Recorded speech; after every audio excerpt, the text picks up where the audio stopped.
सुप्रभात बच्चों, कैसे हैं आप लोग? ठीक है ना? चलिए आज मैं आप लोगों को संस्कृत पढ़ाएंगे। तो आप लोग वर्ग सप्तम का संस्कृत किताब देखें जो JCERT पाठ्यक्रम पर आधारित है।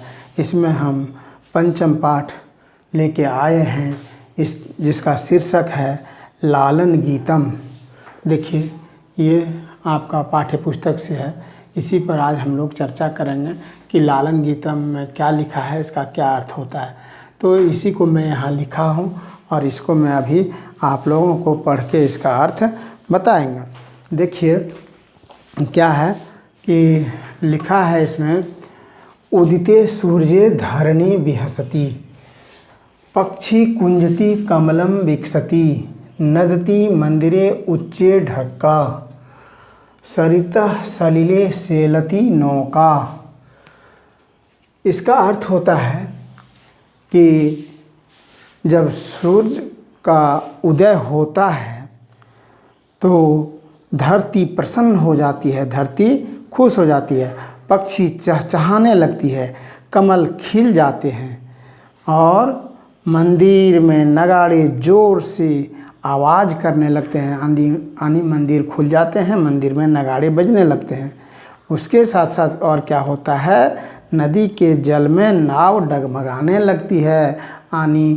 रात में नाव को एक जगह पर खोट दिया जाता है और सुबह होते ही नाव को चलाने लगता है, तो उसमें नाव वो डगमगाने लगती है नदी में। नदी में नाव तैरने लगती है। नाविक जो होते हैं वो सुबह नाव को चलाते हैं। तो इसका अर्थ यहाँ तक ये था। उसके बाद फिर लिखा है, पुष्पे पुष्पे नाना रंगा, ते सुडन्ते चित्र पतंगा, वृक्षे वृक्षे नूतन पत्रम, विविध वर्णे विभाति चित्रम। इसका अर्थ होता है कि फूल फूल पर अनेक रंग कि तितलियां आके बैठती है, उड़ती है। यानी विभिन्न रंग के फूल पर विभिन्न प्रकार की तितलियां उड़ती है और बैठती है। वृक्षों पर नए पत्ते अनेक रंग से सुशोभित हो जाते हैं, देखने में सुंदर लगते हैं। ये था आपका 2 नंबर का, पुष्पे पुष्पे नाना रंगा, ते सुडन्ते चित्र पतंगा, वृक्षे वृक्षे नूतन पत्रम, विविध वर्णे विभाति चित्रम। मतलब फूल फूल पर अनेक रंग की तितलियां बैठते हैं, अनेक रंग का फूल पर, और वृक्ष में नए पत्ते निकल जाते हैं जो कि सुंदर लगने लगता है।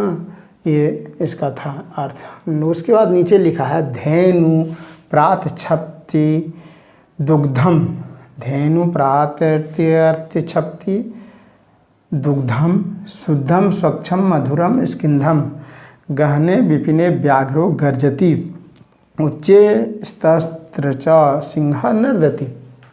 मतलब धेनु मीन्स होता है गाय। गाय प्रातःकाल को दूध जो देती है वो शुद्ध दूध देती है और मधुर दूध, मीठा दूध देती है, और शुद्ध स्वच्छ और मधुर दूध देती है। उसके बाद गहन जंगल में यानी घने जंगल में बाघ गरजने लगते हैं और सिंह ऊंचे आवाज़ में दहाड़ते हैं। नर्दति मीन्स दहाड़ते ना। तो ये इसका अर्थ यहाँ तक ये था। उसके बाद है इधर,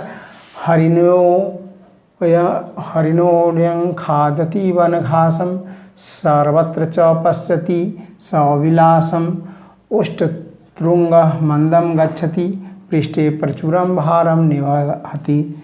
इसका अर्थ होता है कि हिरन जो है वो वन का घास खाती है। हिरन जो है वो जंगल का घास खाती है, जंगली घास खा के, और हर तरफ मस्ती से दौड़ती है, हर तरफ मस्ती से देखती है। और ऊंचा ऊंट जो है वो धीरे धीरे चलती है और पीठ पर पूरा भार लेके चल रही है।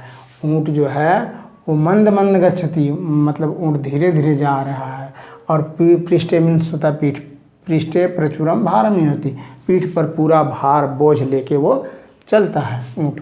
उसके बाद है, घोटक राजा क्षिप्रम धावती, धावन समये किमपि न खादति, पश्यत भलुका किमं करतालम नृत्यति थैरे कुरु करतालम। इसका अर्थ होता है घोटक राज मीन्स होता है घोड़ा, क्षिप्र मीन्स तेज, धावती मीन्स दौड़ता है। घोड़ा जो है तेज दौड़ता है, धावन समय किमपि नहीं खादती, और दौड़ते समय वो कुछ भी नहीं खाते हैं।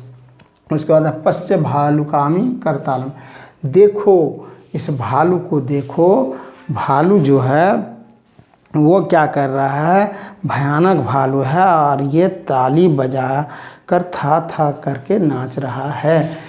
भालू को देखिए, करताल कर मीन्स होता है हाथ, ताल मीन्स ताली मतलब हाथ का ताली बजाकर नाच रहे हैं विशाल भालू, और थथ थ्रू करतालम थथक थिरक थिरक कर नाच रहे हैं और हाथ से ताली बजा रहे हैं। ये था इस श्लोक का अर्थ। इसको आप लोग लिखें और समझें जो मैंने बताया।